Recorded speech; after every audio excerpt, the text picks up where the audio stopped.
El libro de Jonás. Es una historia subversiva acerca de un profeta rebelde que odia a Dios por amar a sus enemigos. Jonás es único entre los profetas del Antiguo Testamento porque estos son usualmente una colección de las palabras de Dios habladas a través del profeta. Pero este libro en realidad no se enfoca en las palabras del profeta. Más bien, es una historia acerca de un profeta realmente malo y desagradable. Jonás aparece solo en otra ocasión en el Antiguo Testamento, durante el reinado de Jeroboam II, uno de los peores reyes de Israel. Y Jonás profetizó a su favor, prometiéndole que ganaría una batalla y tendría de vuelta todo su territorio en la frontera norte de Israel. Ahora, es importante saber que el profeta Amós también confrontó a Jeroboam. Y, a través de él, Dios específicamente revirtió la profecía de Jonás, prometiendo que Jeroboam perdería esos mismos territorios porque era muy malvado. Así que, antes de siquiera iniciar la historia, sospechamos del carácter de Jonás. El libro de Jonás tiene un diseño hermoso con toda su simetría y emparejamiento literario. Así que tienes los capítulos 1 y 3, contando la historia del encuentro de Jonás con personas que no son israelitas. Primero, con unos marineros. Y luego con los odiados enemigos de Jonás, los ninivitas. Y cada parte ofrece un contraste cómico entre el egoísmo de Jonás y la humildad y arrepentimiento de los paganos. Los capítulos 2 y 4 contienen las oraciones de Jonás. Una es una oración de arrepentimiento, o algo así. Y la otra, es una oración en la que Jonás reprocha a Dios por ser demasiado bueno. Este cuidadoso diseño del libro es acompañado por un estilo narrativo realmente único. La historia está llena de personajes estereotipados que, irónicamente, hacen exactamente lo contrario de lo que piensas que harán. Tienes al profeta, el hombre de Dios, que se rebela y odia a su propio Dios. Tienes a los marineros que se supone son muy inmorales, pero en realidad tienen corazones blandos y arrepentidos y se vuelven a Dios en humildad. Tienes al rey del imperio más poderoso y sanguinario del planeta, y él se humilla delante de Dios por un sermón de 5 palabras de Jonás. Y hasta las vacas del rey se arrepienten. Esta clase de historia encaja con lo que hoy llamaríamos una sátira. Estas son historias sobre figuras bien conocidas que son colocadas en circunstancias extremas y utilizan el humor y la ironía para criticar su estupidez y defectos de carácter. Profundicemos y veremos cómo todas las piezas encajan juntas. La historia inicia con Dios comisionando a Jonás para ir a predicar contra la maldad y la injusticia en Nínive, la ciudad capital del imperio asirio, el amargo enemigo de Israel. Pero en lugar de ir al este, a Nínive, Jonás se va en la dirección opuesta, encontrando un barco que va lo más al oeste que se pueda, a Tarsis. Ahora, la gran pregunta aquí es, ¿por qué? ¿Por qué huye Jonás? ¿Tiene miedo?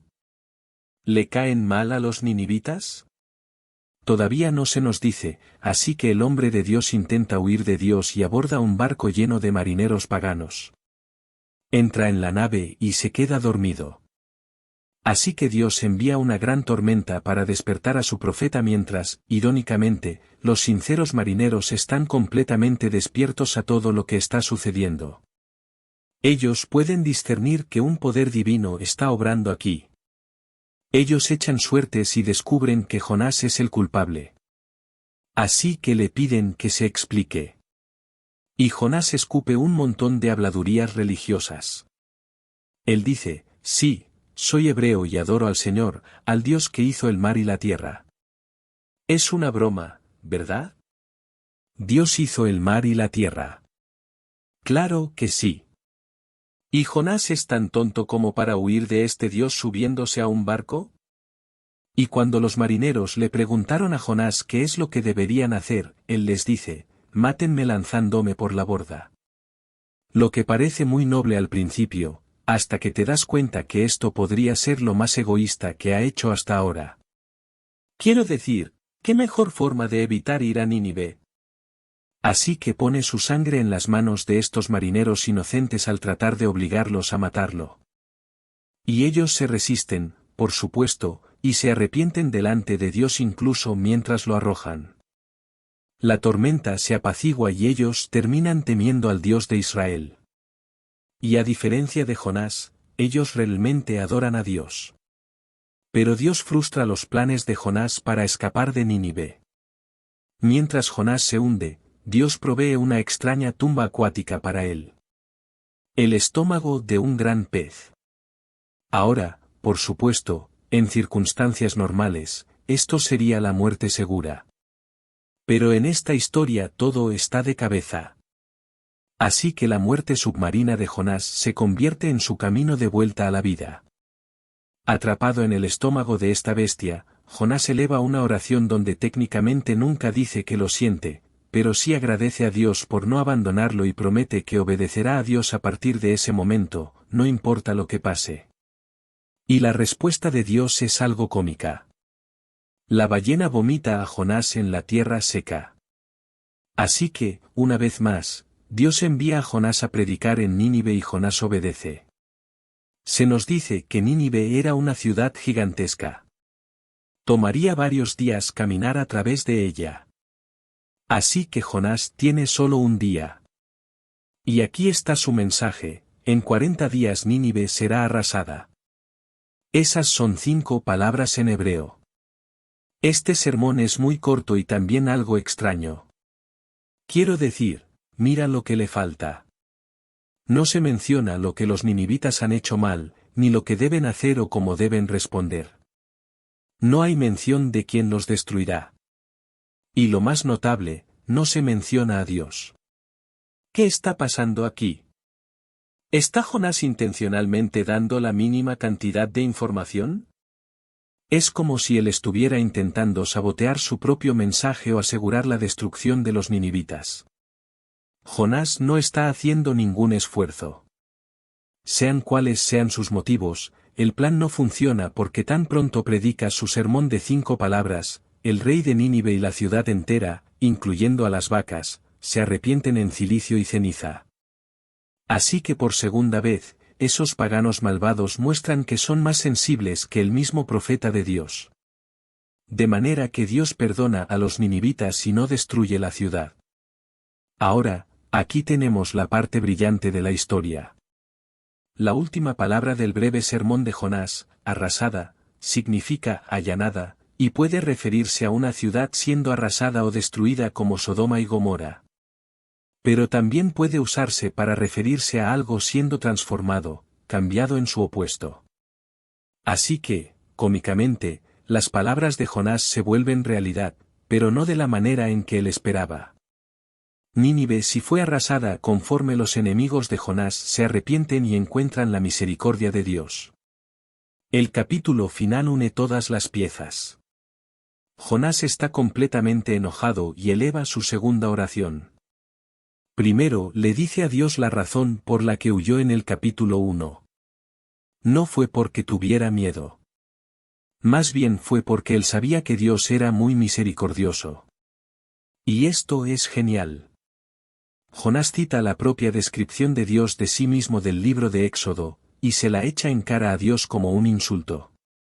Él dice que sabía que Dios es compasivo y que encontraría alguna manera de perdonar a esos horribles ninivitas.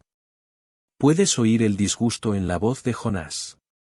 Después, Jonás interrumpe la conversación y ora por que Dios lo mate ahí mismo. Él prefiere morir antes que vivir con un Dios que perdona a sus enemigos. Afortunadamente para Jonás, Dios no accede y simplemente pregunta si el enojo de Jonás es justificado. Jonás ignora la pregunta y se va a las afueras de la ciudad a acampar en una colina cercana para esperar y ver qué sucedería. Ya sabes, puede ser que los ninivitas se arrepientan de haberse arrepentido y acaben rostizados después de todo. Lo que sucede después es muy extraño. Dios provee una planta para darle sombra a Jonás, y eso lo pone bastante feliz. Pero luego Dios envía un pequeño gusano para comerse la planta.